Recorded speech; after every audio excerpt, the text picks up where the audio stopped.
Radical. The Last Gamer, where is he? What's going on? What happened? I don't know if we'll answer any of these questions before the end of this commentary, but I'll give it a try. Oh yeah, the background. You may or may not be triggered by the background because that's Martina McBride. Not one of my favorite artists. Not knocking Martina, but unlike the last upload where I had REM playing in the background, which is one of my favorites, I'll see what I could do.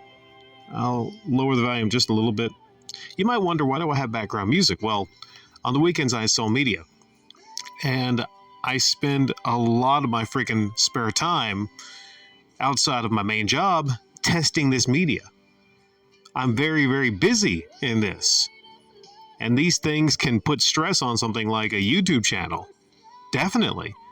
Because just like all of you, we all only have so much time in the day to devote to things like YouTube.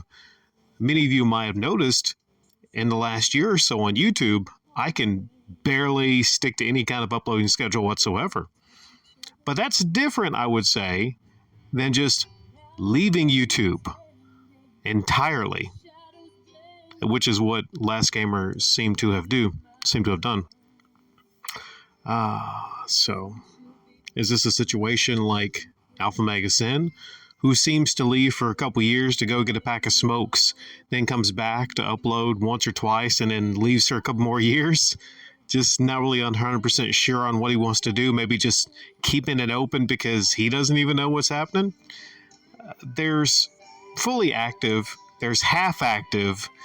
There's on the fence, and then there's completely gone. There might be more levels, but I would say that's the 4 levels of YouTube. Me, I'm at the second level, which is barely active. I'm barely active on YouTube. It's not because I wouldn't want to be under ideal conditions. It's because I personally have so much going on right now, I can't be nearly as active as I once was with the daily uploads. How many fucking errors are going to be in this commentary? Probably quite a lot, because I'm just completely distracted. The reason I want to upload this is, honestly, I'm just a little curious on this one. Now, I didn't just happen to think, oh, what's going on with The Last Gamer? I remember, I used to talk to him sometimes, kind of cool guy, I thought. Outside of being the person that had the biggest game collection in the world, I kind of like talking to him occasionally. I didn't talk to him a whole lot, but I found him to be kind of cool fella.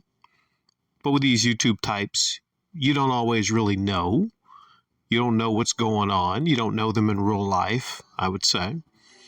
But when it comes to game collectors and game collecting, even Last Gamer, sometimes we would talk about how terrible the U.S. retro game market is and how scummy people like Metal Jesus and John Hancock were.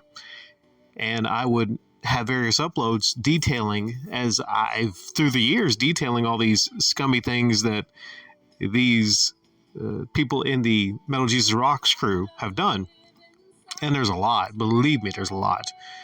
The one thing in particular that Last Gamer verified was he actually sent John Hancock, I believe it was a Sonic prototype Japanese game, and Hancock told him back that, oh, it's very common, it's really not worth anything, and it turned out to be worth $500,000. I don't know if he got the game back, and there might be details of that story that I forget, but he even got the wrong impression as a fellow game collector. He got a bad impression of this crew. But not going to talk about that further in this commentary. I just want to ask the general question. And you see the background here, which I'll go into a Reddit post. This is what I'm reduced to. I don't have the time to really hire private investigators to go out and talk to people in Australia and see what happens with Joel. That's not the kind of operation I run here. I mostly have the same tools these days that a lot of you do, and that is to do Google searches and to use some of your common sense. So Google searches and common sense, that's my 2 tools I'm using here. This Reddit post is just from somebody, Depeche Mode. Oh, I love Depeche Mode. Great band there. Depeche Mode says, does anyone know if Joel Hopkins from The Last Gamer is doing okay? I found out about his channel during COVID. but didn't really start digging into all his content until recently. I'm aware his arcade collection suffered a mishap with the lightning storm, and he ended up moving to a smaller home in the city, possible rumors of offloading his collection.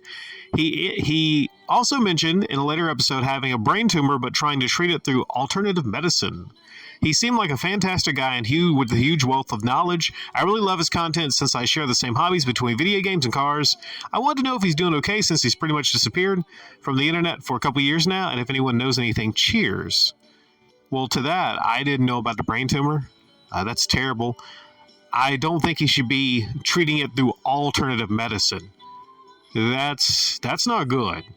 So, Joel, that's not good. I don't know about what your beliefs are, but you need to get that thing operated on if it's a bad brain tumor. Moving to a different house, it could be. It could be offload a lot of his collection. Sometimes when we have health issues, we start to think about a lot of things and the future.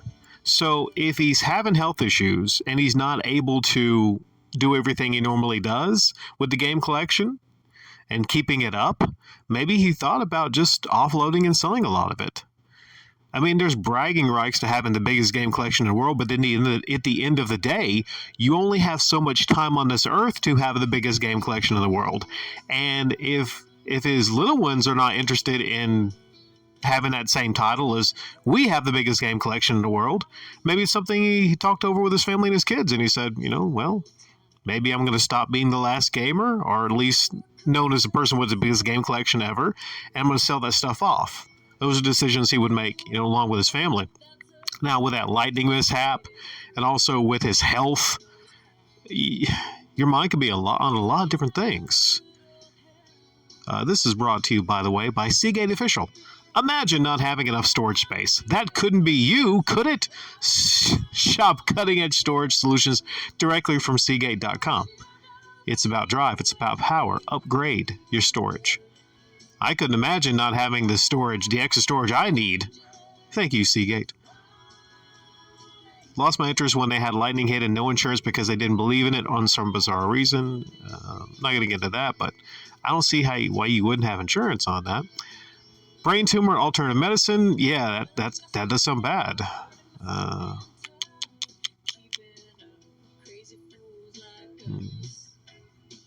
I didn't know the virtual formula thing. I didn't know anything about that because I haven't kept up with him in a couple of years. He had the passion for video games that didn't feel very healthy somehow.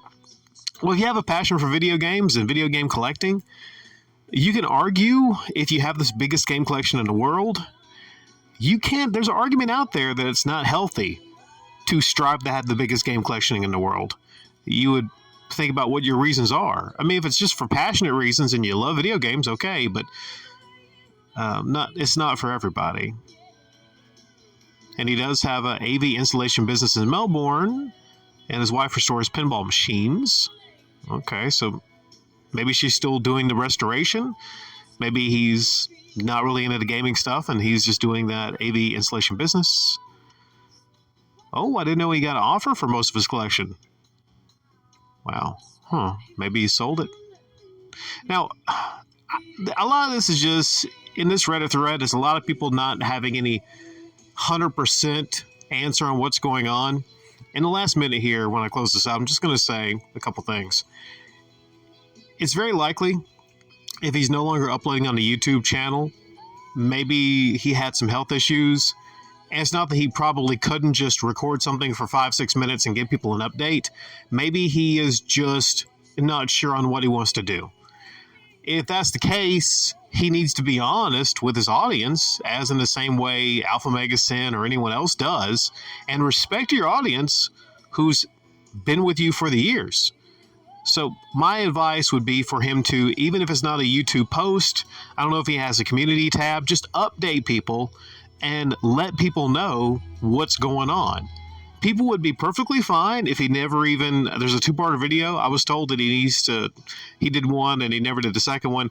I saw he did like a lot of rewinds for the last year. So, damn you, Joel, taking the idea for Radical Rewind from me? Nah, I don't know. I'm sure a lot of people have those rewind type uploads. But like I said, I don't know. I don't have any definitive answer. I will say here's one last thing. He changed the icon on his channel from the logo to an L, so he is still active. Maybe he could have uploaded to something while he's doing that.